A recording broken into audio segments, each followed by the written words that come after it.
Good evening.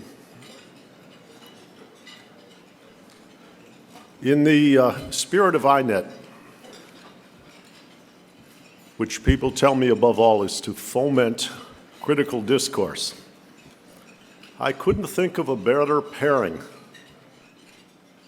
than to put the author of Plutocrats on stage with the author of What Money Can't Buy.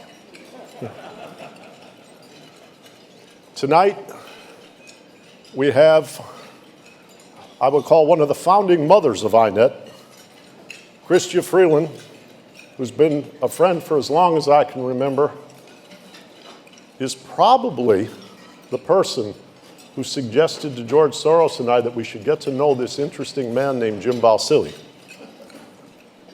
I believe that's true. And who is now a member of Parliament here in Toronto. And by the way, she did not arrange that based on John Ralston Saul's advice from last night. She might have consulted him earlier, I can't account for it. But Chrystia has been a reporter with the Financial Times, with Reuters, many-time author, bright as a whip. Everybody please welcome Chrystia Freeland.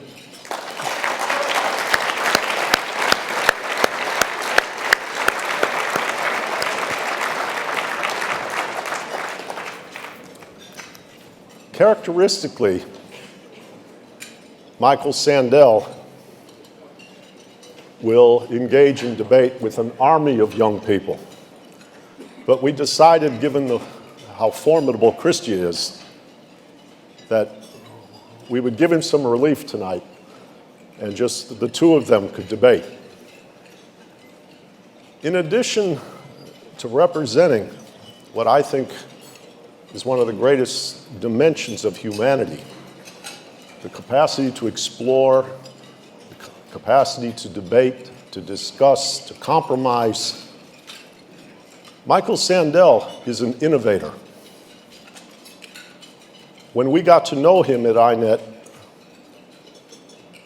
much of the excitement and the promise was as we grew to understand how he's transformed the nature of communicating scholarship and ideas.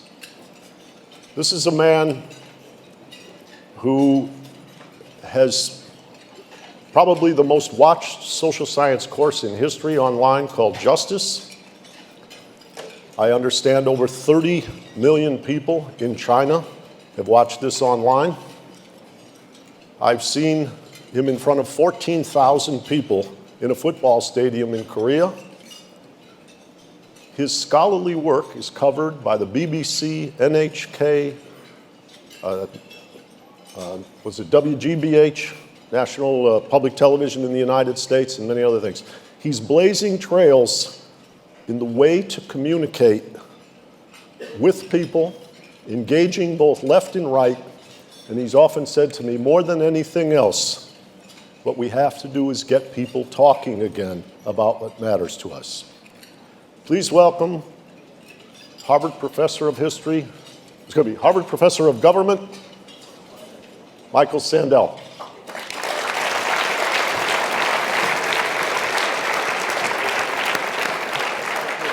Well done. Thank you.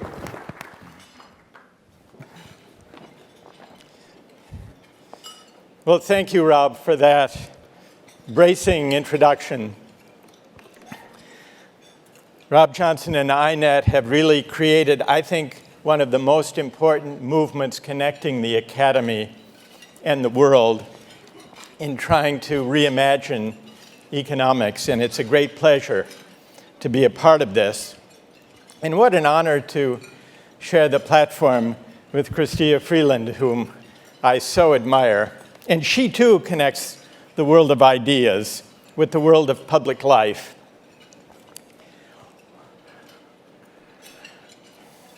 When I was first exposed to economics as an undergraduate, I was bedazzled by it. I loved its clarity and rigor. And I especially loved the idea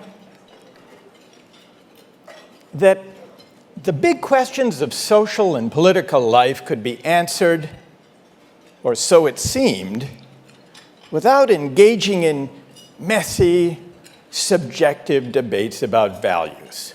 Economics beckoned and inspired as a value-neutral science of human behavior and social life, or if not exactly value-neutral, as a science, as a method that seemed to rest on only a few uncontroversial assumptions about utility and choice. I no longer see economics that way. I now think that this way of conceiving economics is misguided. Misguided, but deeply influential. Influential not only in the academy, but also in the world. Over the past 3 or 4 decades, the public life of our democracies has been animated by a faith. The faith that market mechanisms are the primary instruments for achieving the public good. This faith is we are so deeply in its grip that even the financial crisis has not really dislodged it. In many ways, the new economic thinking we have to work out has some close affinities with very old economic thinking, because what I think we need to do is to find a way to reconnect economic reasoning with moral reasoning. The classical economists understood their subject in this way. From Adam Smith to Karl Marx to John Stuart Mill, despite their ideological differences, the classical economists did not view economics as a value-neutral science, or even as an autonomous discipline. They all understood it to be a subfield of moral and political philosophy, and I think that we will succeed in recasting, in reinventing economics when we reconnect it with this long but largely forgotten tradition. I'd like to suggest what this might look like tonight by asking a simple question. Are there some things that money should not be able to buy? But to approach this question, I suggest we start with an easier one.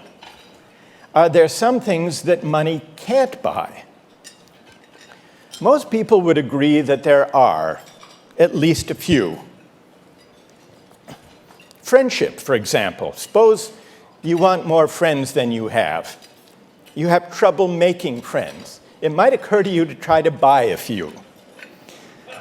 But you would quickly realize that this wouldn't work. A hired friend isn't the same as a real one. You could hire people to do some of the things that friends typically do, picking up your mail when you're out of town, looking after your children in a pinch, or in the case of a therapist, listening to your woes and offering sympathetic advice. You could do all of those things. In fact, until recently, you could even bolster your online popularity by hiring some good-looking friends for your Facebook page for 99 cents per friend per month. A website sold them.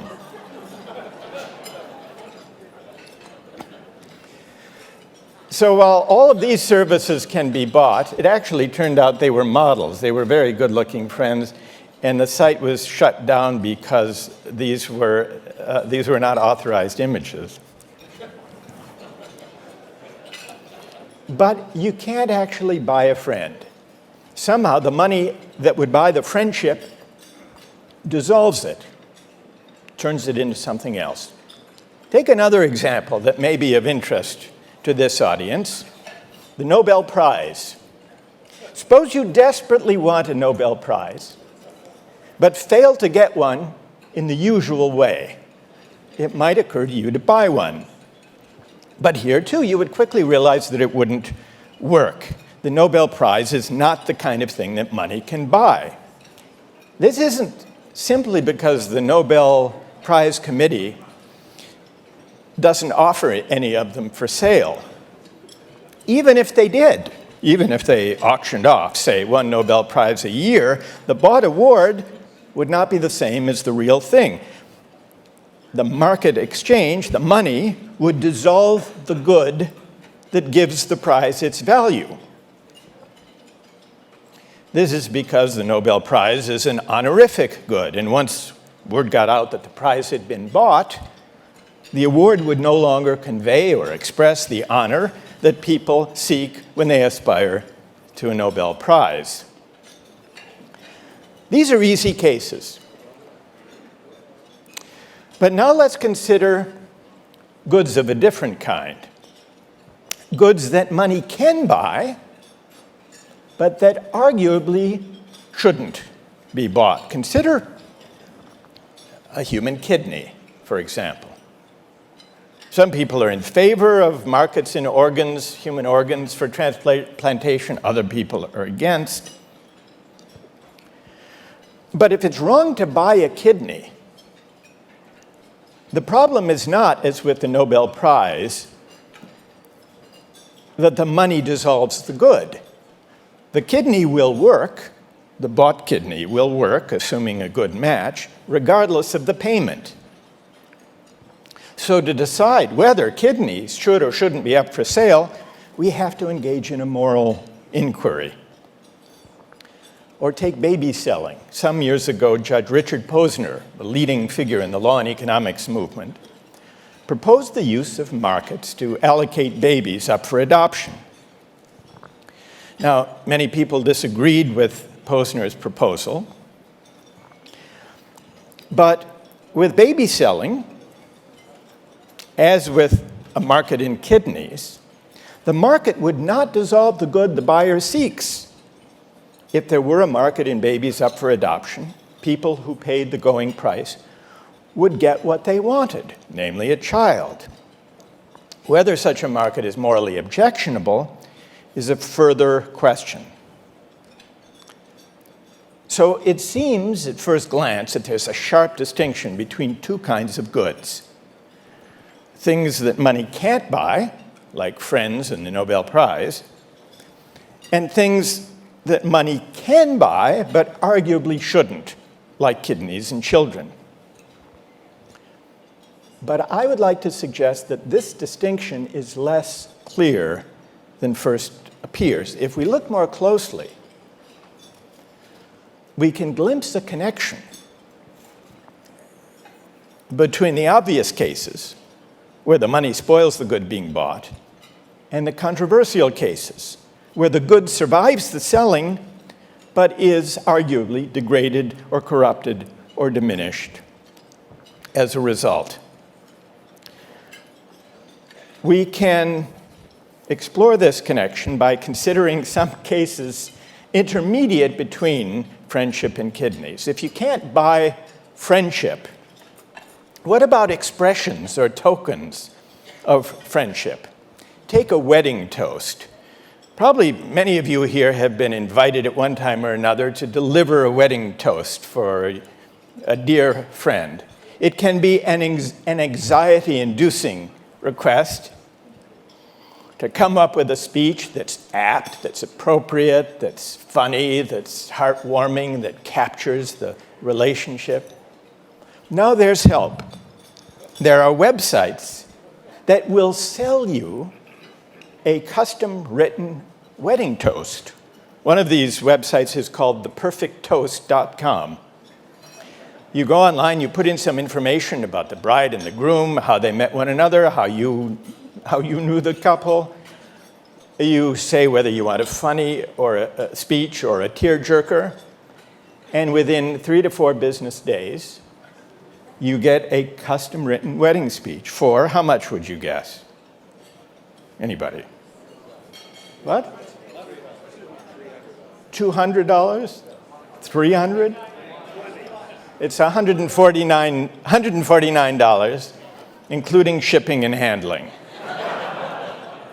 Now, a wedding toast then is something money can buy, but, or can it?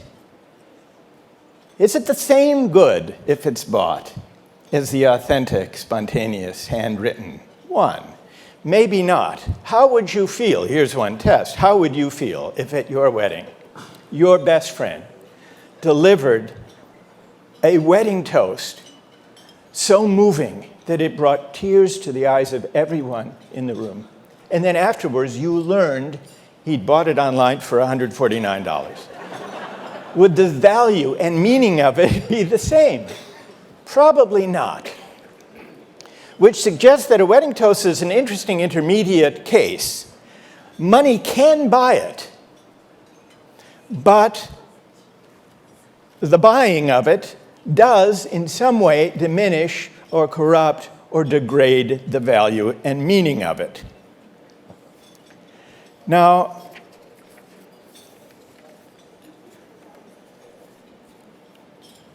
honorific goods have a similar feature. You can't buy a Nobel Prize, but money can sometimes buy goods that are at least partly honorific without destroying them. Take admission to elite universities. Now, universities don't hold auctions for admission, at least not explicitly. And many selective colleges and universities could increase their revenues if they decided to sell seats in the freshman class to the highest bidder. But even if they wanted to maximize revenue, universities wouldn't auction off all the seats. Doing so would reduce demand, not only by reducing academic quality, but also by undermining the honorific aspect of admission. Think about it. It would be pretty hard to take pride in being admitted or having your child admitted to Stanford or Princeton if admission were routinely purchased and if this were widely known. At most, it would be the kind of pride associated with being able to buy a yacht. But suppose that most of the places were allocated according to merit, but a few were quietly made available for sale. And let's also suppose that many factors entered into the admission decisions: grades, SAT scores, extracurricular activities, racial and ethnic diversity, athletic prowess, legacy status, and so on, so that it was hard to tell in any given case which factors were decisive. Under conditions like these, universities could get away with selling some places to wealthy donors without undermining the honor that people associate with admission to a top school. Now, critics of higher education claim that this scenario comes pretty close to describing what actually goes on at some colleges and universities. But what this illustrates for our purposes is that college admission is a good that can be bought and sold, provided the buying and selling takes place discreetly.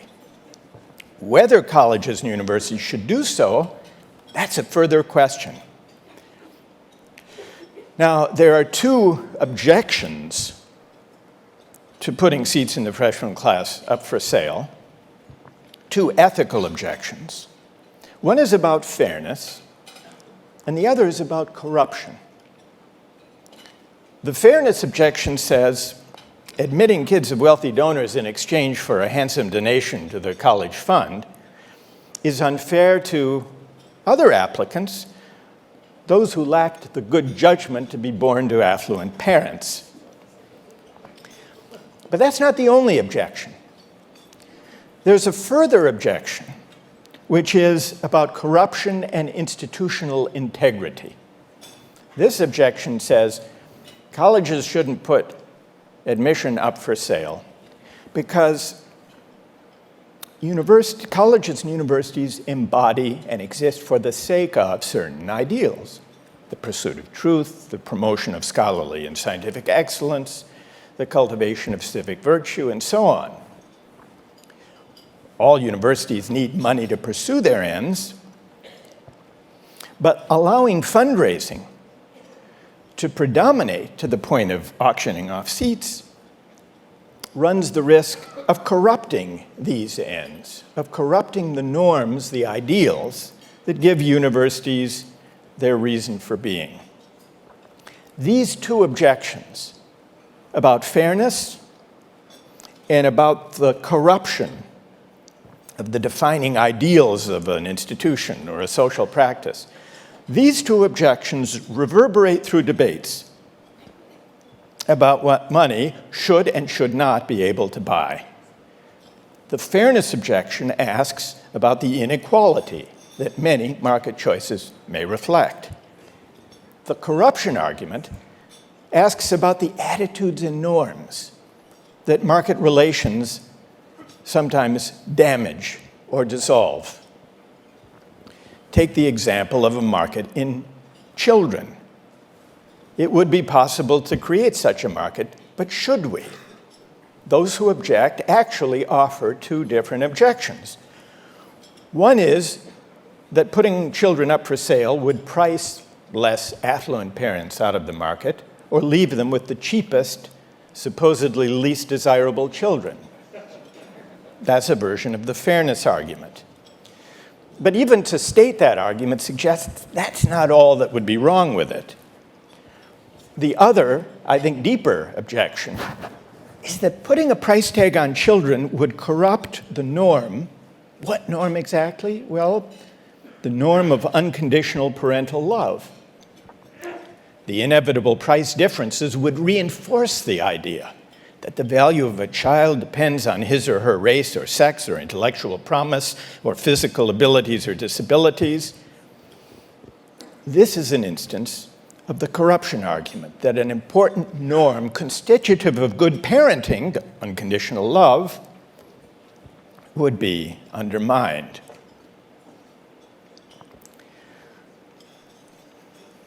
It's important to notice that while the fairness argument points to the ideal of consent, how voluntary was this transaction, the corruption argument appeals not to consent, but to the moral importance of the goods at stake. So to decide whether, for example, college admission should be bought and sold, we have to debate. We have to come to some view about the moral and civic goods that colleges should pursue. To decide whether to have a market in babies, we have to ask what norms should govern the parent-child relationship. And we have to ask whether buying and selling children would undermine these norms. So far, I've identified two different kinds of objections to buying and selling certain goods. But this sets us a difficult challenge if we're to decide about the moral limits of markets. Because before we can decide whether a good should be allocated by the market, we have to decide and we have to debate what kind of good it is, how it should be valued, And this requires us to make a moral judgment that economists, at least in their role as economists, as social scientists, hesitate to make. Part of the appeal of market reasoning is that it seems to offer a non-judgmental way of allocating goods. Each party to a deal decides what value to place on the goods being exchanged. That's the idea. If someone is willing to pay for sex or for a kidney, and a consenting adult is willing to sell, the economist doesn't ask whether those parties have valued the goods appropriately. Asking questions like that would entangle economics in controversies about virtue and the common good, about the proper way of valuing social practices. And so it would violate the strictures of a purportedly value-neutral science. And yet, it's impossible to decide where markets are appropriate without addressing these questions. Now, the textbook approach, or the standard approach, evades this quandary by assuming, usually implicitly, that putting a price on a good doesn't alter its meaning. It assumes without argument that the activity of buying and selling doesn't change or diminish the value of the things being bought and sold. This assumption may be plausible in the case of material goods. If you sell me a flat-screen television or give me one as a gift, it will be the same good. The television will work just the same either way.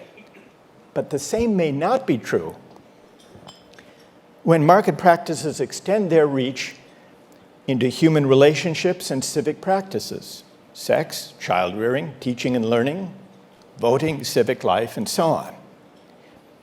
And so when market reasoning travels abroad, as it increasingly does these days, when it reaches beyond the domain of televisions and toasters, then market values may transform social practices, and not always for the better.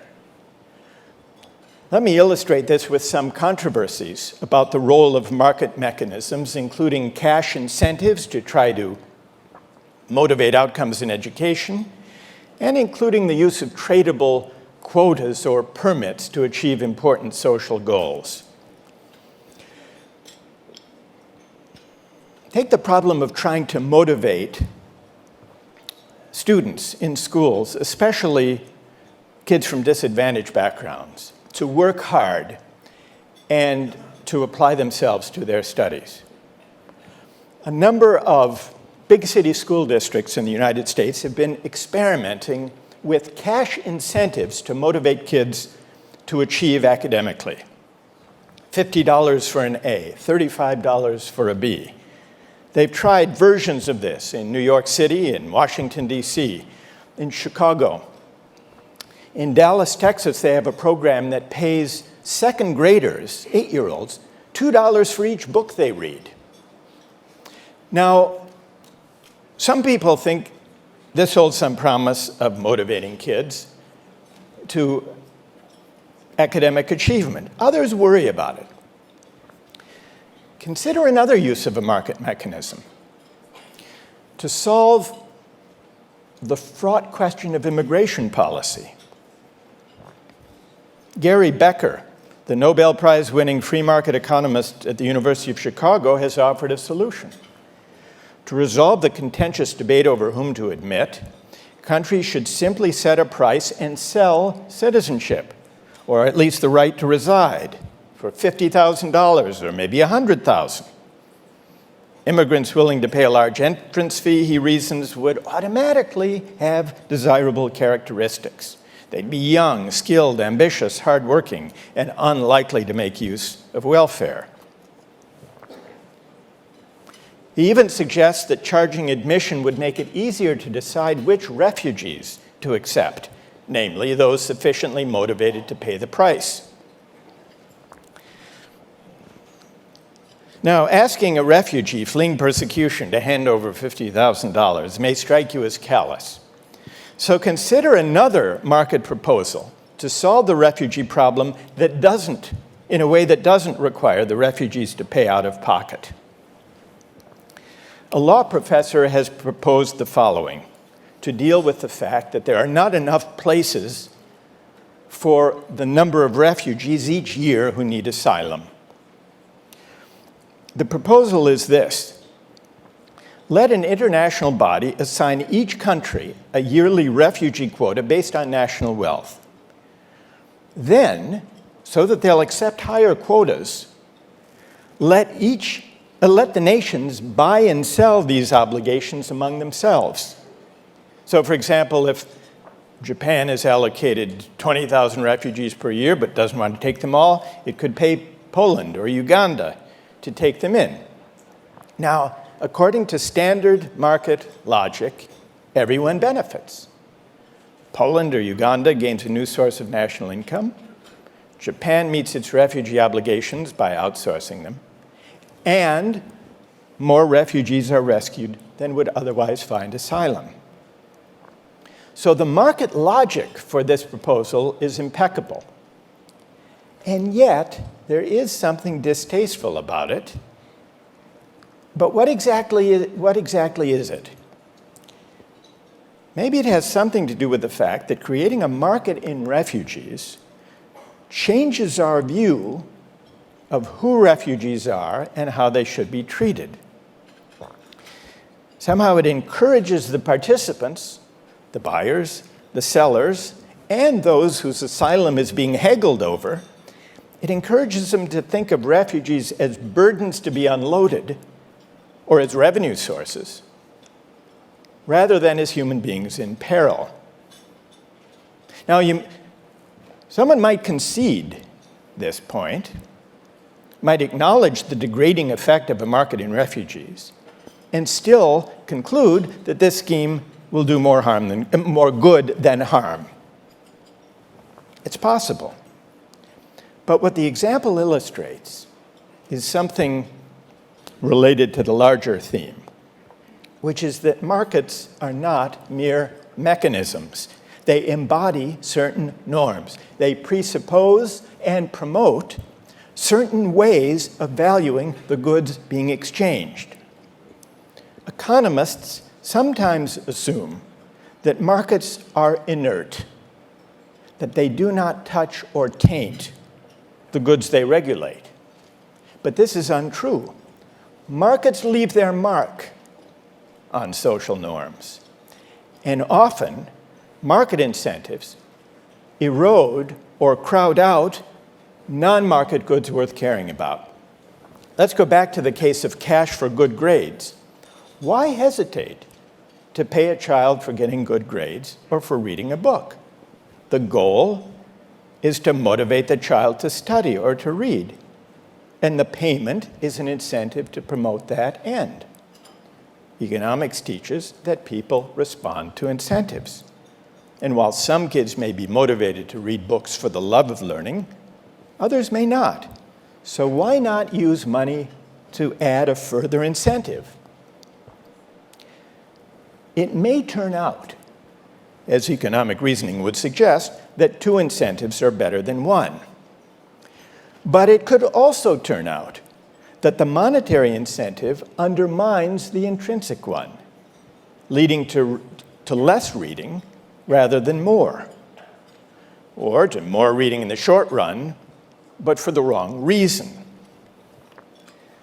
What this brings out is that the market is an instrument, but not always an innocent one. What begins as a market mechanism becomes a market norm. The obvious worry with the scheme is that paying kids to read may habituate children to think of reading books as a chore, as a way of making money. And if that's the lesson it teaches, it will erode or crowd out or corrupt the intrinsic good of reading. A friend of mine pays his young kids $1 for each thank you note they write, if someone takes them out to dinner or sends them a gift. I've received some of these thank you notes, and I can tell by reading them that they were written under a certain pressure. My wife and I look askance at this practice. We wonder how these kids will turn out. Now, it could be that by being paid to write thank you notes, they get in the habit of writing them, and in so doing, gradually acquire the real reason for a thank you note, which is to express gratitude. And if that's what happens, then when the money stops and they grow up, they'll continue to be grateful. But it could work the other way. It could be that the monetary payment will teach them that thank you notes are a form of piecework for which you get paid. And if that's what they learn, if that's what they learn when the money stops, so will the thank you notes. And they may find it difficult ever to learn the virtue of gratitude. It could go either way. But the point is that markets leave their mark, and in deciding when and how to use them, we have to take account of this.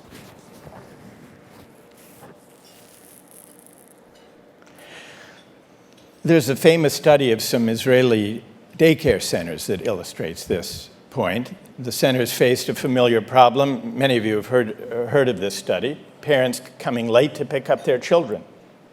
A teacher had to stay with the children until the tardy parents arrived. And so the child care center imposed a fine for late pickups. And what do you suppose happened? Late pickups increased.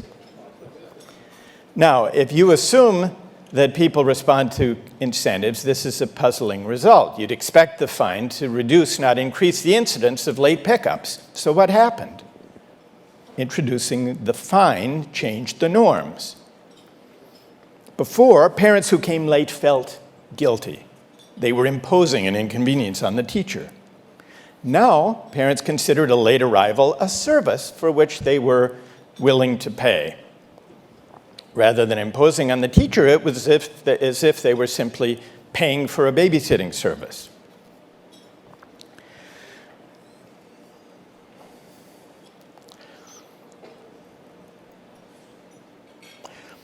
The parents were treating, the problem, to put it another way, is the parents were treating the fine as if it were a fee. But that difference matters, even where the monetary amount is the same. Fines register moral disapproval. Fees are simply prices that imply no moral judgment. Consider the case of parking spaces reserved for the physically disabled. Suppose a busy but able-bodied contractor wants to park near his building site.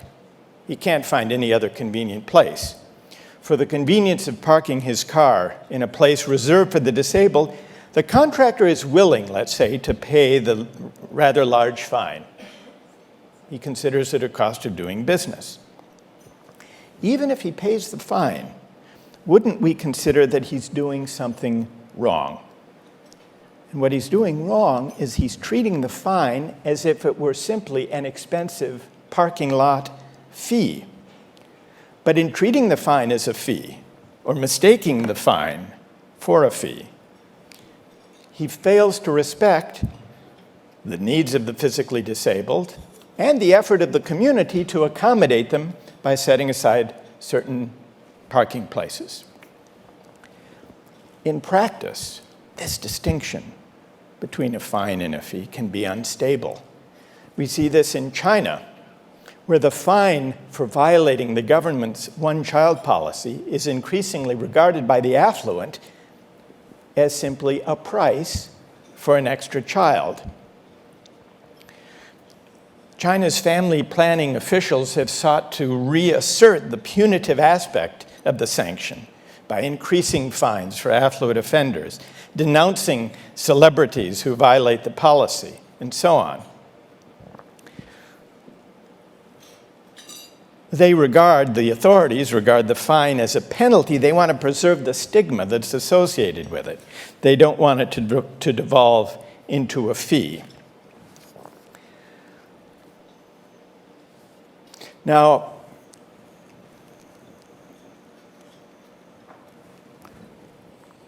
in figuring out what should be the role of markets and market mechanisms, we have to figure out what is the meaning of the social practice? What are the attitudes and norms that are embodied in those practices? And then ask whether buying and selling will diminish or corrupt those attitudes and norms. In Switzerland, some years ago, they were trying to decide where to locate a nuclear waste site. No community wants one in its backyard. The government identified a small town in the mountains as likely to be the safest place, but under the law, they had to get the approval of the community first. And so a survey was done of residents of this small town in the mountains of Switzerland, and they were asked, if the Parliament chooses your town, would you vote to approve the siting of the nuclear waste site here? Despite the risks, 51% said yes. Then they asked a follow-up question. They sweetened the deal. They said, now suppose Parliament chooses your town and offers to compensate every resident of the town with a yearly sum of some 6,000 euros. Then what percentage of the people said they would be willing to accept it? Any guesses? Just what number? You can call out the number. Some say 90, some say 20, 25, 40. It's like an auction here. It fell in half, from 51% to 25%, after the money was offered. Now, from the standpoint of standard price theory, this is a paradox. Normally, if you offer people money to do something, more people, not fewer, are willing to do that thing. So what happened here? Well, it could be that the offer of the money made the people think, gee, this must be riskier than I thought. They're willing to pay me. But they tested for that, and they found that the estimate of the risk by the participants was about the same before as after the offer was made. So something else must explain the result. And what probably explains it is that the monetary offer changed the meaning of the choice. What had been the 51% were willing to make a sacrifice for the sake of the common good, out of a sense of civic virtue. They were willing to make that sacrifice. But when money entered the picture, what had been a civic question became instead a deal, a transaction, a pecuniary relationship. People were asked, why did you change your mind? And they said, we didn't want to be bribed. But why would the payment be understood as a bribe? Because now they were being asked not to make a sacrifice for the common good,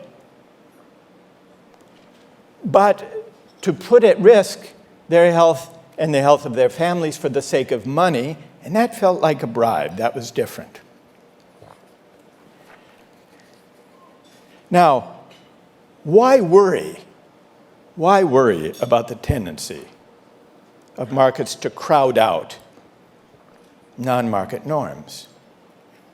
For two reasons, one fiscal, one ethical. The fiscal reason is social norms can, if you can rely on them, they're a great bargain. You can get the nuclear waste site located if social norms and civic virtue animate the public and save huge amounts of money. But that's not the only thing that's at stake.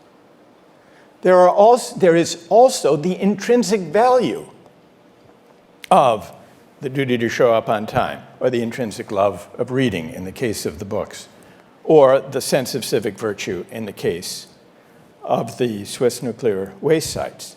Once we see that markets and commerce change the character of the goods they touch, we have to ask where markets belong and where they don't. And we can't answer this question without debating and deliberating about the meaning and purpose of goods and the values that should govern them. We hesitate to do this. And the reason we hesitate to do it is that deliberations such as these touch inescapably on competing conceptions of the good life. This is terrain on which we often fear to tread. For fear of disagreement, we hesitate to bring our moral and spiritual convictions into the public square. But shrinking from these questions does not leave them undecided. It simply means that markets will decide them for us. This is the lesson of the last 3 or 4 decades. The era of unquestioned market faith has coincided with the time when public discourse has been largely hollow, empty of moral and spiritual substance. One of the greatest tolls that this hesitation, this refusal to engage in substantive moral discourse about the meaning of goods, one of the deepest tolls it's taken One of the most corrosive effects of the marketization of everything in recent decades has been on commonality, the sense in which we are all in it together. Because the more things money can buy, the fewer the occasions when people from different walks of life encounter one another in public spaces and common places.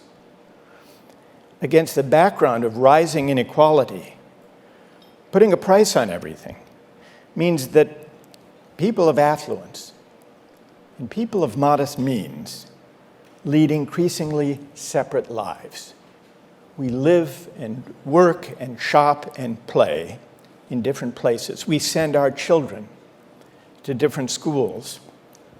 This isn't good for democracy, nor is it a satisfying way to live, even for those of us who may be able to secede from public spaces. Why not? Because democracy doesn't require perfect equality. But what it does require is that citizens share in a common life. What matters is that people of different backgrounds and social positions encounter one another, bump up against one another in the course of everyday life. For this is how we learn to negotiate and abide our differences. And this is how we come to care for the common good.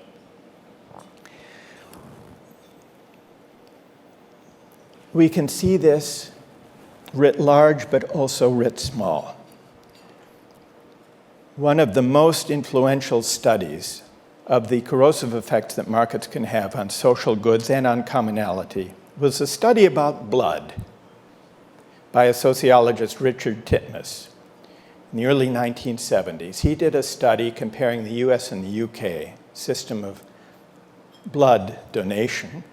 In the UK, it could only be given voluntarily without pay. In the US, it was a mixed system.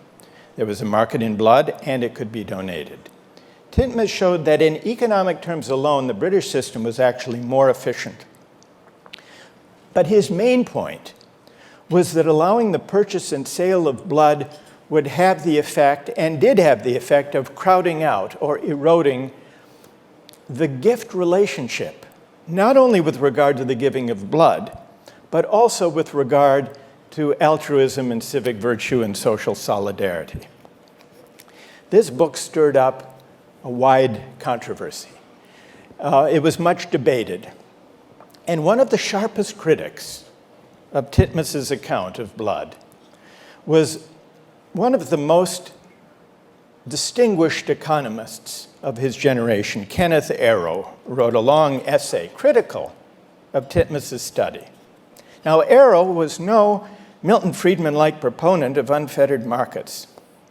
His earlier work had analyzed imperfections in markets for healthcare, but he took strong exception to Titmuss's critique of economics and market thinking. And in doing so, Arrow invoked two key tenets of market faith, two assumptions about human nature and the moral life that economists often assert but rarely defend. The first is that commercializing an activity doesn't change it. Arrow insisted on this. He doubted that the practice of giving blood could be damaged or diminished by introducing a market. Why should it be, he asked, that the creation of a market for blood would decrease the altruism embodied in giving it? People could still go on giving even though other people were buying and selling.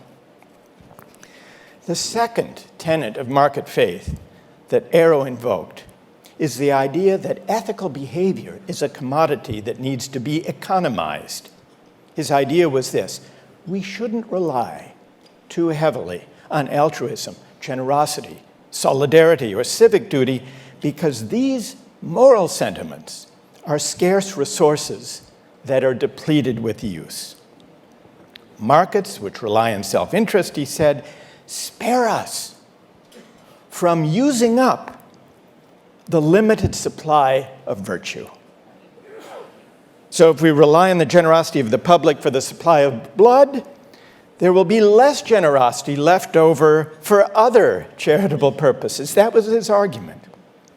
Like many economists, Arrow wrote, I do not want to rely too heavily on substituting ethics for self-interest. I think it best, on the whole, that the requirement of ethical behavior be confined to those circumstances where the price system breaks down. We do not wish to use up recklessly the scarce resources of altruistic motivation. It's easy to see how this economistic conception of virtue, if true, provides yet further grounds for relying more and more on markets. If the supply of altruism is like the supply of fossil fuels fixed by nature, then we should try to conserve it. The more we use, the less we have.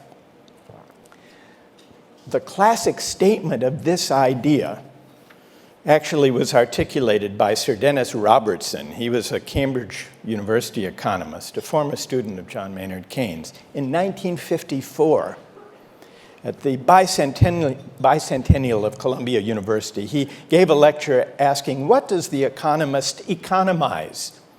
And his answer was, love. He said, if we economists do our business well, we can contribute mightily to the economizing of that scarce resource, love, the most precious thing in the world. Now, to those not steeped in economics, this way of thinking about the generous virtues is strange. It ignores the possibility that our capacity for love and benevolence is not depleted with use, but enlarged with practice. Think of a loving couple, if over a lifetime they asked little of one another in hopes of hoarding their love. How well would they do?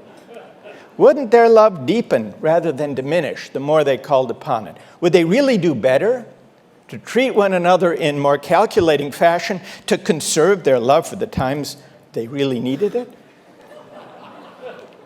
Similar questions can be asked about social solidarity and civic virtue. Should we try to conserve civic virtue by telling citizens in times of national crisis to go shopping until their country needs to call upon them to sacrifice for the common good?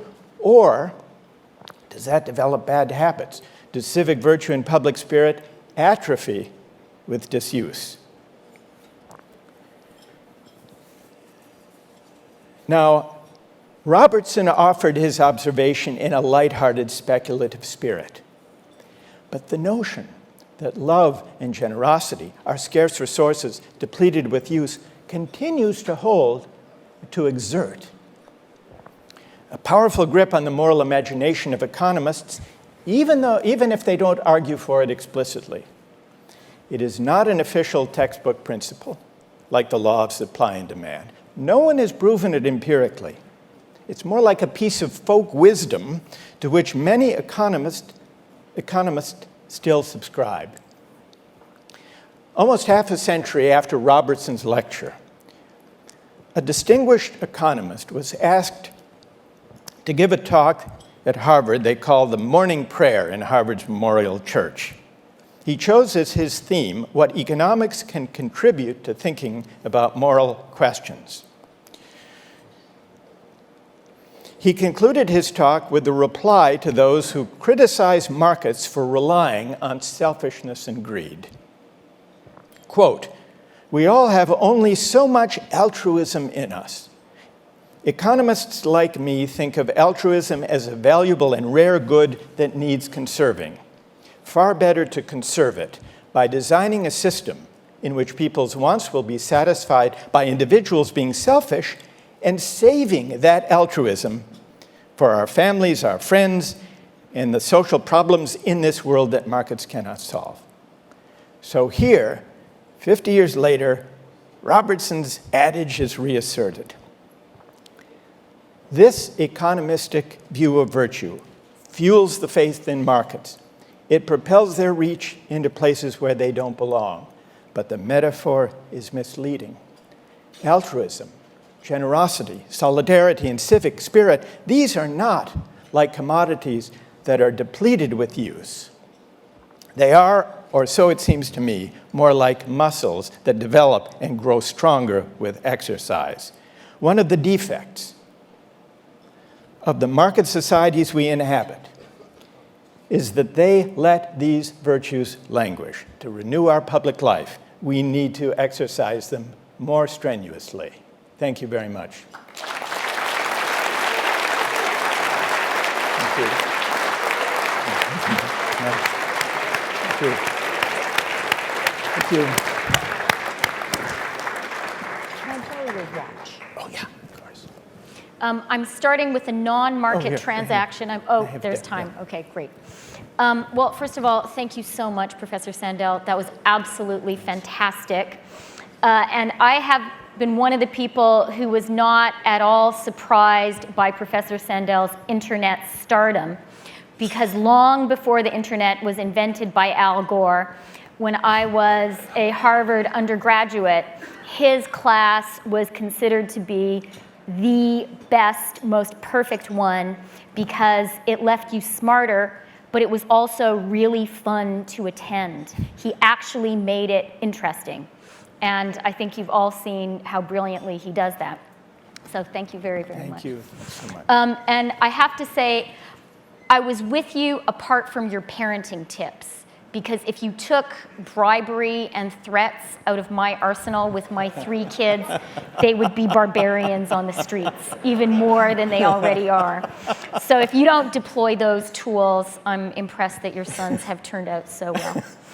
And I did also want to start just by saying, welcome to Toronto and to Canada, everybody. Isn't it great here?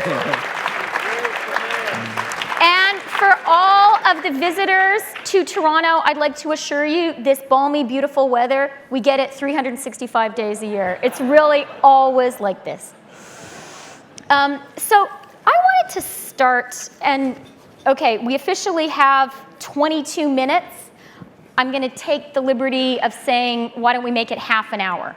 And then I'll ask questions for about 15 minutes, and then I'll throw it open to everybody else. Everybody cool with that? Will we civically be virtuous? Yeah, okay, good. So I want to start by asking, in the acknowledgments of your book, you talk about how these ideas have been ideas you've been wrestling with since you became a Harvard professor in 1980. Can't believe it's been that long.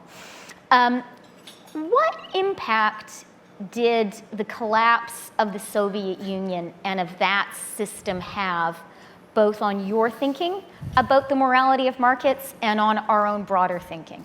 It's easier for me to answer, I think, with regard to the impact on our broader thinking.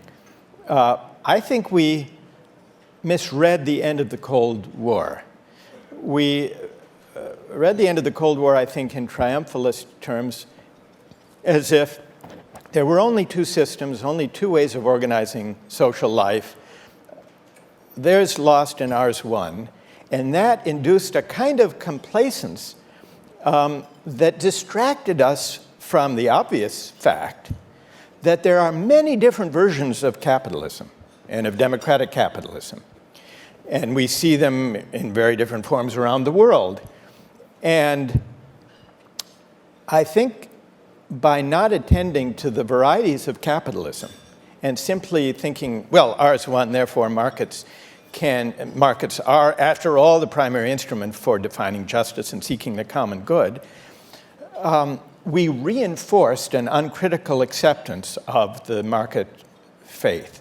So I think it reinforced a tendency that was already present. And I guess for my own thinking, it didn't have a deep influence because I never took seriously the models, the old Soviet model that had failed. I was never part of a generation that was even remotely tempted by that. So I was more concerned with what we were doing here and worried that we were inhaling too deeply of a complacence born of over-reading or too simply reading the meaning of the end of the Cold War. You've spoken to us just now about lots of different areas in which using market reasoning perverts and corrupts what we're doing.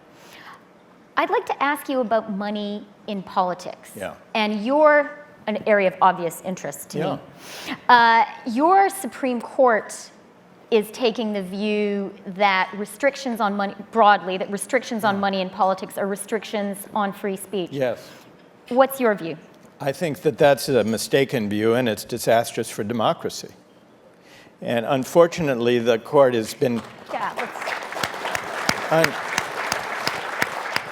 The court is so wedded to this view that money is a form of speech that I think we're going to have to explore creative alternatives to, which may include... I would like to try to get at this indirectly by saying the reason they need to raise so much money is to buy television time. But why do they need to buy television time? The airwaves are licensed to television networks, presumably for the public interest. So I would make a condition of licensing the public airwaves that a certain amount of free time be allocated among the parties and candidates at election time, and in return that there be that we demarketize the buying of television time for political campaigns. A number of European countries do this. And then the restrictions, tearing down the restrictions on campaign contributions would matter much less, because you would have this deal where you want the free television time, you have to agree not to spend private money on it. You've spoken a lot about the areas in which it's a mistake to apply market principles. What about those among us, and I know there are many such people here today, whose main job is to work in the markets? CEOs, investors. How should they judge their actions? In an era of maximizing shareholder value, demanding investors, how is a business person to be a moral person? Well, I think that first we have to distinguish between having a market economy and becoming a market society. Over the past 3 decades, we've drifted from the one to the other. A market economy is a tool. It's a valuable and effective tool for organizing productive activity. A market society is different. A market society is a place where almost everything is up for sale. It's a way of life in which market thinking and market values reach into almost every aspect of life. And that's what I'm against. I'm not against market economies. And so I think the test for any business or company is what are companies and businesses for? Ultimately, they are social organizations whose purpose is to advance the public good by engaging in the production of goods and services. I think that finance is another matter.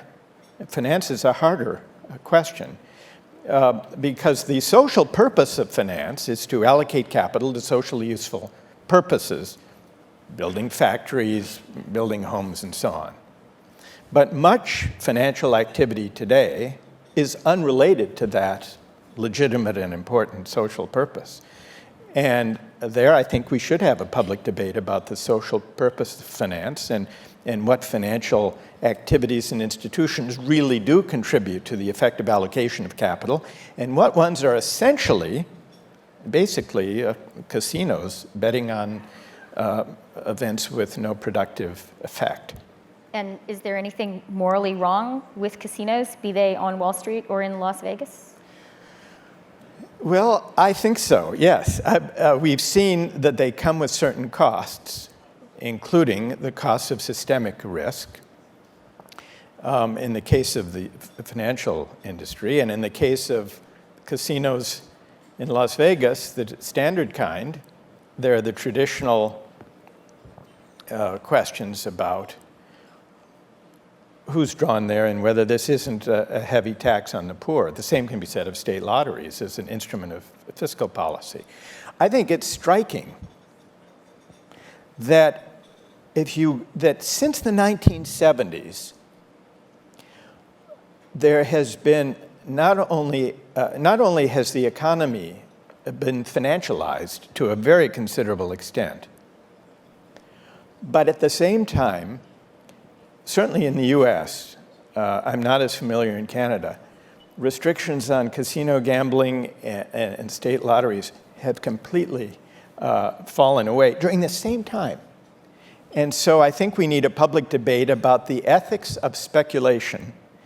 And I think that debate should address the question of whether there is a principal distinction between productive investment,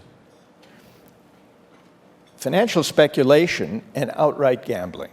So I do think there are serious moral questions about the version that takes place both in Las Vegas and in some sectors of Wall Street. Okay, and since Paul Martin, our former Prime Minister and Minister of Finance, is here in the audience, I'm going to take the liberty, Rob, of suggesting a panel for you for your next INET conference, which is to have Professor Sandel and Paul Martin debate precisely this issue, because speaking on behalf of Canada, I'm going to say he did a heck of a job regulating our banks to avoid many of those excesses. Yeah, and you did much better here. Your banks did much better here than ours did. Did much better than ours did. Yeah, and I want to hear Paul tell us whether it's because he's a more moral guy than his U.S. counterparts. That is the reason, isn't it? There you go. So while we're talking about Wall Street and financial excess, when you were talking about your parking example, right, and the danger that financial fines might be seen as a cost of doing business, right. Do you think that applies to financial fines on Wall Street? And Yes. does that mean we should be jailing miscreants more often? Maybe, or shaming them, or making the fines weighty enough so that they can't simply be treated as a cost of doing business. You've said shame, and you referred a few times to notions of shame and stigma. Yes. Do we not have enough shame and guilt and stigma today? Do we need more of that? I don't know that it's a quantitative matter. Maybe we need to. Maybe some of what we currently have is misplaced, and we should redirect it to the proper objects of stigma. But we could get into where you could get in perhaps to the area where you feel there's a surplus, Chrystia, and then we could discuss where do you think there's a surplus? where I could redirect it. Do you have any ideas on that score? Well, a lot of the moral and civic progress that we've that managed to achieve over the last, say, 50 years has been to remove illegitimate sources of stigma in the area of personal life and sexuality.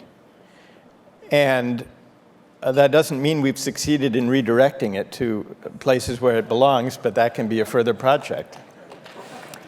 I want to ask you, you've talked a lot about moral thinking and market thinking and where they intersect and not. Right.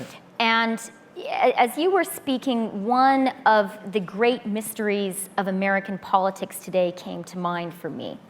And this is the sense of moral outrage that American billionaires are feeling. And we hear it a lot, particularly with the Hitler metaphors, right? It seems like a month doesn't go by that we don't hear an American billionaire compare social, the direction of American politics to some form of Hitler. How, right, we've had Tom Perkins, we had Ken Langone, we had Steve Schwarzman. How do you explain that moral sense? Well, it's an interesting question. And I actually think it has a serious subterranean source. There is a sting in accusations that people who have accumulated in the financial industry, who've accumulated vast sums, they are stung by the suggestion that they don't deserve it. And this question of who deserves what and why is part of the debate I think we need to have and bring out into the open. I think one of the reasons there is such sensitivity about whether they deserve the huge bounties that have befallen them is maybe they too sense that the legitimacy of it may be in doubt. And that's, aren't we the most sensitive about accusations when we glimpse, at least with part of ourselves, that maybe there's something in it? This goes back to what we were discussing about the ethics of speculation, when you asked me if I think there's something morally questionable about gambling, either in casinos or on Wall Street. And what the deepest moral and civic question at stake, I think, has to do with the fact that we've now embraced what is a kind of casino capitalism, at least in those sectors. And we've grafted it on to a social ethic that still believes in meritocracy, still believes in working hard to get ahead. You know, Bill Clinton kept saying, if you play hard, if you work hard and play by the rules, you deserve, you know, not to be poor, a decent life, and so on. And the reason, and Obama has appropriated that very line, people who work hard and play by the rules deserve to get ahead, deserve an opportunity, deserve for their kids to be able to get a college education, deserve decent health care. The reason that mantra is so politically resonant is that it touches people's sense that it isn't really true anymore, that the meritocracy is not what allocates rewards. And that's the same reason, I think, why the people who have won at the casino capitalism are so sensitive. They're feeling guilty, really? Guilty would be a little bit too strong. No, I don't think they're... I tried. I don't think they're feeling guilty exactly, but I think they sense that the moral legitimacy of their claim to this bounty is a little bit in doubt. And that's why they're all the more sensitive to the suggestion that it is. I'd like to talk to you a little bit more about the issue of meritocracy and fairness in an area that you discussed really fascinatingly, which is university admissions. Yeah. And you talked about how paying for admissions would challenge our notions of fairness, raise concerns about corruption. Right.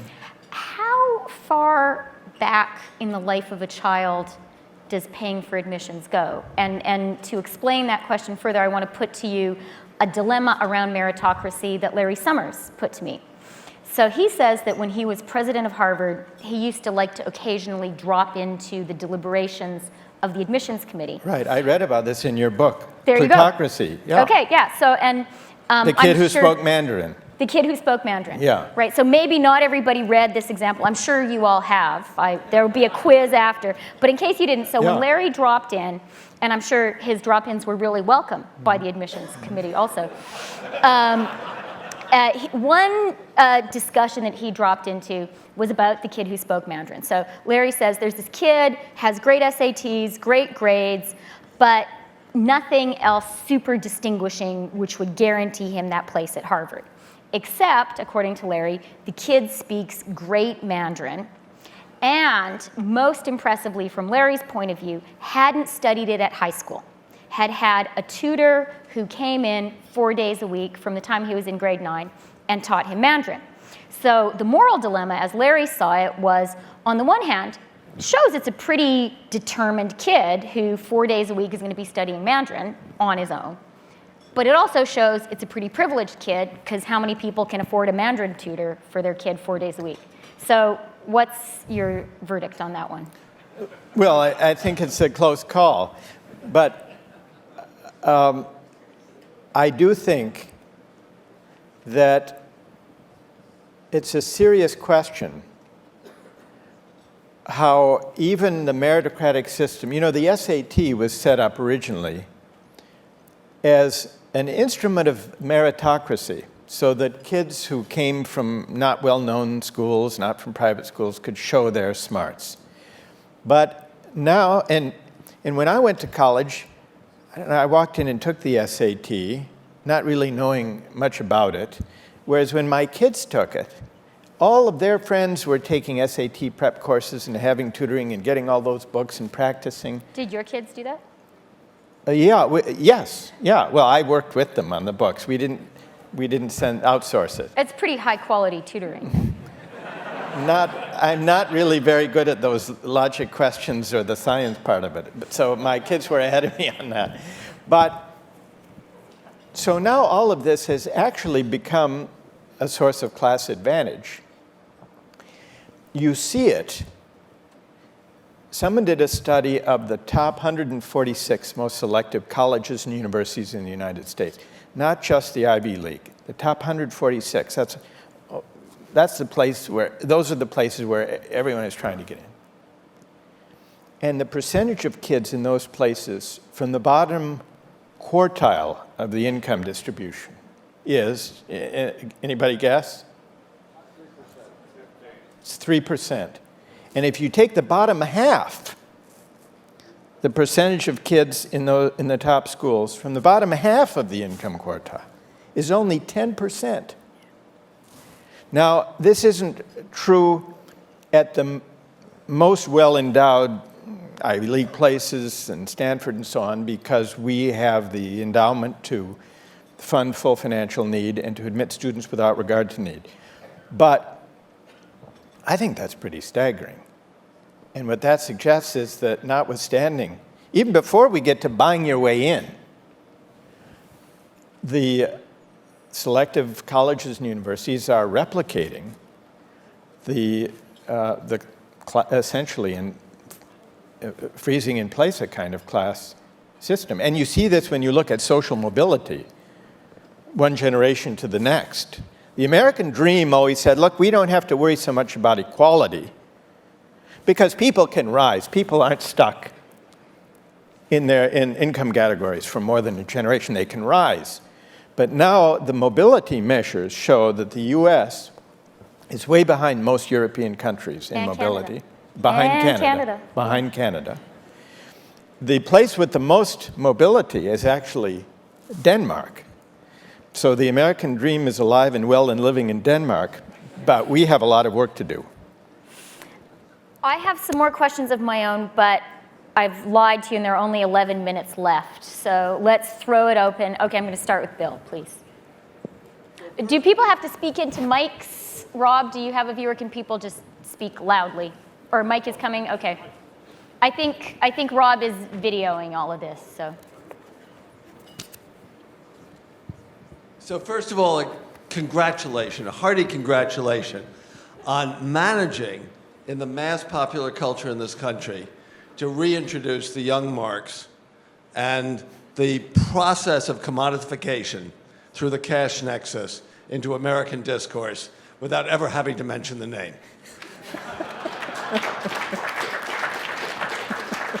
But second, this is the question. You've been addressing appropriately with your students these issues in the context of a kind of methodological individualism. We have to make these choices. But these choices are, in practice, socially intermediated, as you've said again and again. So the college admissions process is a fascinating one. As formerly co-chair of the first campaign fundraising for Cambridge University since Henry VIII knocked off the monasteries, the number of Americans who asked me, what's the number? What's the number to get a place at Cambridge? And I explained to them, there is no number. There is no number. But the reason, the backup reason, was because admissions at Cambridge and Oxford is conducted by the people who are going to take responsibility for the education of the kids. There is no admissions office. There is no intermediary that deals with donors and sports coaches. So the question is, how important do you read the persistence and emergence of these kinds of social institutions, such as Cambridge and Oxford fellows taking a month of their lives to interview every kid who's applying for admission to their faculty in their college, to take that and protect it from the acid that corrodes that institution and turns it into a market commodity. Okay. Well, It's pretty clear which system Bill thinks is the better one. I think there's a lot to be said for it. And when I was finishing my dissertation at Oxford, I had a fill-in teaching job for 1 year, and I had to be a part of interviewing the applicants. And it is it's very time-consuming, and it would be very hard to get faculties in the U.S. to engage in that. At the same time, I think if there's a change, it's going to happen in the opposite direction from the one you have in mind, Bill, because what Oxford and Cambridge are now just beginning to do, as you well know, is to engage in private fundraising in ways that they have not done before. They are learning from the American system, and in many ways, this is a good and necessary thing to raise private funding to make up for the fact that they can't subsist on the government support and their endowments. Now, as they develop new techniques of fundraising, they will, I hope and expect, preserve the integrity of the admissions process, but the structure of it and the way it's conducted may gradually evolve in an American direction, just as they are creating development offices like American universities. So maybe they will be developing admissions offices, but you will lean against that tendency, I suppose, if you see it happening. So Bill says there's no number at Cambridge. Is there a number at Harvard? I don't think so. I mean, not that I know of, but there are legacy admits, which means giving an advantage to children of alumni.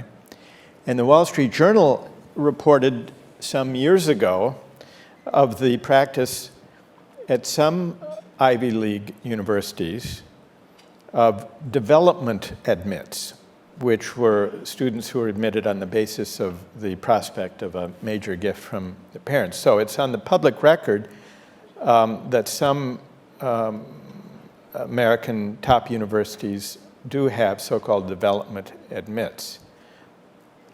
That's a nice term for it. Euphemism. Felix Salmon has a question.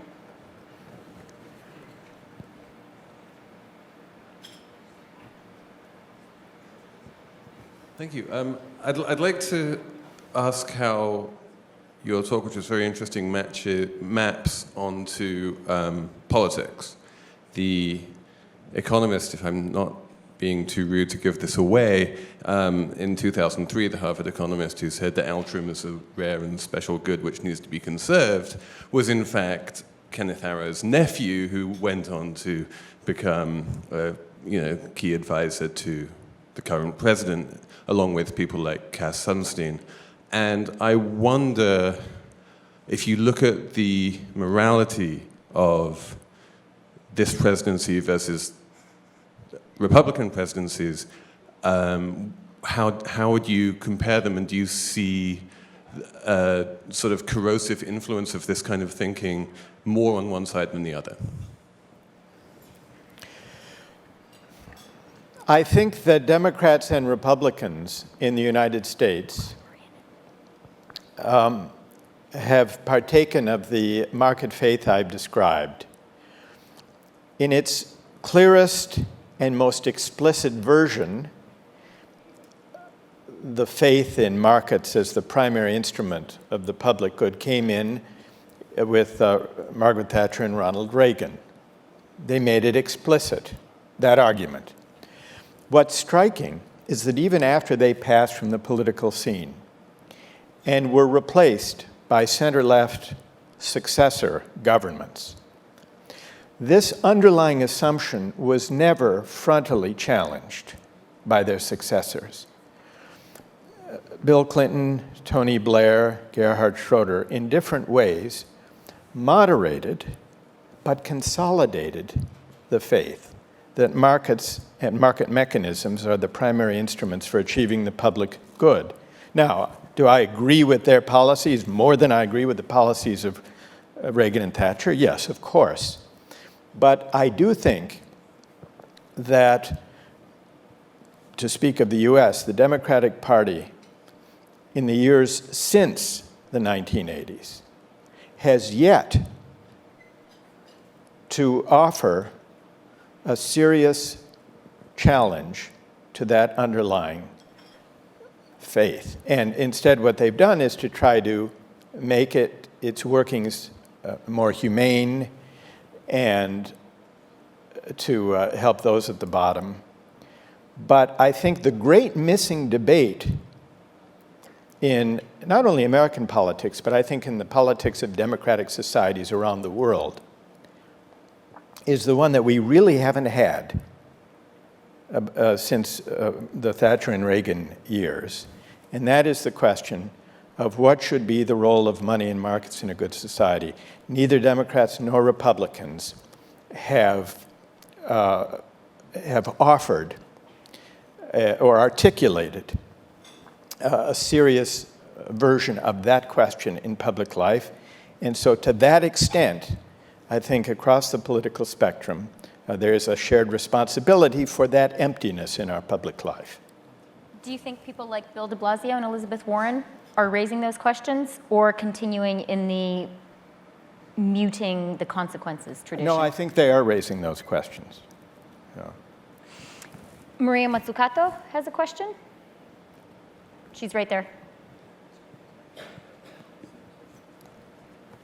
Do we have a mic right here? Maria, stand up so they can see you. Other gentlemen are pretending to be Maria, but we can tell the difference. Mariana. Right, so as much as I loved everything you had to say, I feel like there's something inert-ish about how you're talking about markets, because I feel like what's missing is organizations. So if markets are actually the outcomes of different types of organizations, which are business organizations, household organizations, and government organizations, you can imagine households which actually do or do not give unconditional love, businesses which are or are not run by stakeholder versus shareholder type capitalism, governments that are driven by big thinking, the kind of mission-oriented stuff that both Bill and I talk about, versus small government worried about just, debt and austerity. Those kinds of outcomes from those different types of organizations, market outcomes, are very, very different. And I don't kind of hear that subtlety in how you talk about markets.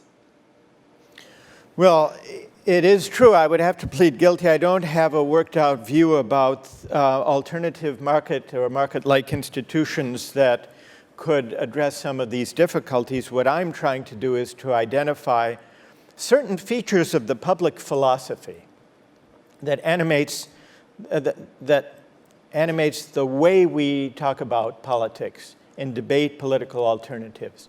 And I'm trying to suggest that there is something missing. And I'm trying to describe what's missing and what a reinvigorated public debate, a more morally engaged public debate about markets might look like. But I would readily admit and affirm that were we to have such a debate, we would need to take up questions of institutions and organizations and social practices and the role of civil society in embedding markets. All of that's hugely important. I agree. Okay, even Rob, who has an endless appetite for these conversations, is signaling me to speed up. So I'm going to take two more quick questions. One right here next to Rob.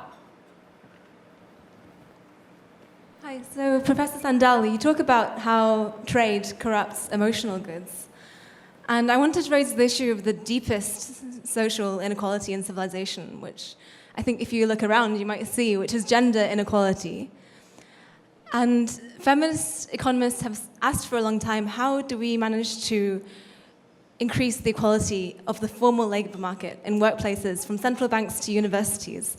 And it seems the answer to that, at least partly, must be to increase the value of the informal labor market, the labor done in the home, social reproduction, emotional care, emotional labor. But it sounds like from what you're saying that cannot be done through a market mechanism. And if that is the case, are we fundamentally stuck then at the levels of gender inequality we have today? Great question. Great question. I hope not. I hope we're not stuck with the gender inequality that we have today. The question you raise is excruciatingly difficult for just the reason you suggest. Because living in a society where rewards are so closely tied to money and pay gives a powerful reason to consider according greater honor and respect to currently unpaid labor that goes on in the home. No question about it. Because in many respects, for better and for worse, money is the coin of respect and recognition in our society. But it's a dilemma for the other reason that you mentioned, which is, do we really want to solve the problem of respect and recognition for the unpaid labor that goes on in raising children and looking after households by extending the reach of commodification into family life yet further?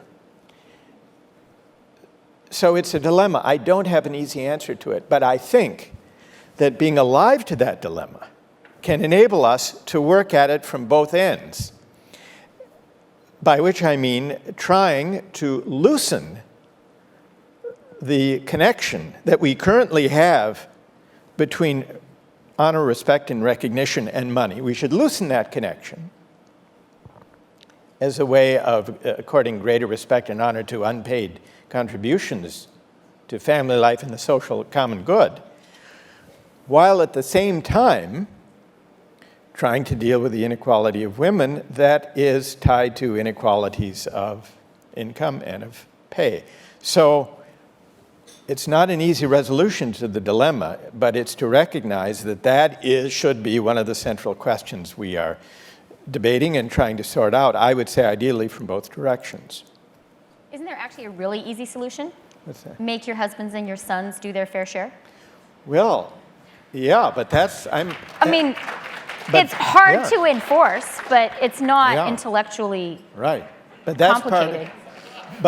But that's part, and maybe that's one step toward the first strategy. If the first strategy is to loosen the overly tight fit now between respect on the one hand and what gets money, what earns money on the other, that's a way of doing it. That is essentially that, no? Yeah. Yeah. Okay, I'm going to give Adair Turner the last question, please. Lord Turner. My question is essentially, do you think this is an argument that you and we are going to win? Because I entirely agree with your categorization of what's happened. For instance, in Europe with Blair, with Schroeder, etc., although they've moderated this tendency to marketization, they fundamentally embedded it. In the UK, for instance, if you look at our approach to healthcare, we are seeing a creeping marketization of healthcare. And we're seeing that despite the fact that it's quite clear that socialized healthcare is massively more efficient than private market healthcare, even if we did stick to the most narrow definitions of economic success. And we are seeing in the UK, I think, precisely this process whereby when you contractize a relationship, you squeeze out intrinsic relationships. So we have demanded of our doctors that they provide weekend cover, and now those who used to provide it for free no longer provide it because they've learned that it's contract. Now that came from Tony Blair. And so my question is, are we just stuck on something which is, unstoppable? There is an inertia effect, there is a self-reinforcing effect, or are there times when you think you're confident you're going to win this debate and we're going to turn it around in the other direction? Well, I would distinguish between optimism and hope. And hope needs that distinction, I think, to persist and prevail. It's hard to be optimistic with, given the momentum of things, especially over the past 35, 40 years. For the reasons we've been discussing tonight and for the reasons that you've just mentioned, drawing on the experience in Britain and Europe. And one reason I think it's so difficult is not only because there is such power in wealth and in corporations in the banking industry and in Wall Street and in the financial industry. Not just that. Not even mainly that. The hold of markets and market thinking is not just the result of power relations. It's that markets seem to spare us the need to engage in morally contentious public deliberation and debate. And in pluralist societies, we want, it's almost as if we want with every fiber of our being to avoid those debates. And taking on these questions does require a willingness and an ability to reason together in public about ultimately competing conceptions of the good life.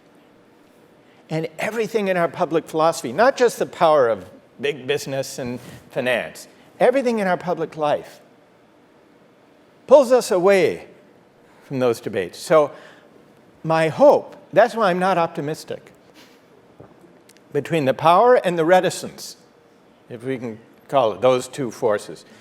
But the hope is that people know there's something missing. People in almost every democracy in the world, there is frustration and dissatisfaction with political parties, with the alternatives they're offering, with politicians, and with the existing emptiness of public discourse, with the inability to debate big questions, and big questions to do with values.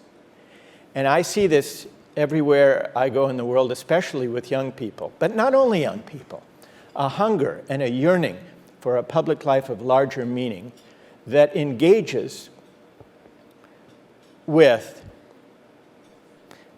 a morally more robust kind of public discourse than the kind to which we've become accustomed.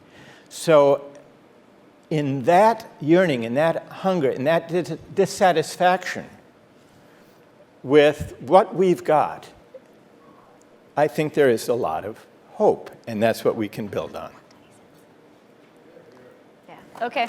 And I'm going to offer one final spin on that final thought. When you said it's really hard to have this moral discourse in a pluralist society, I thought that you might say in a pluralist and diverse society, culturally, ethnically, religiously diverse. 50% of the people in Toronto aren't born in Canada, so this is a very diverse society.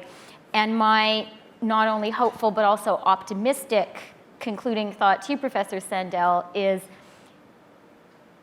surely having that moral debate about what it means to be not just a consumer, but also a citizen is the way that you make a diverse society work. And that actually shying away from it isn't how you have a functioning diverse society, but actually engaging in it and saying we are citizens together whose citizenship involves moral choices. That's how you make diversity work. Yes, I agree. I agree. Thank you.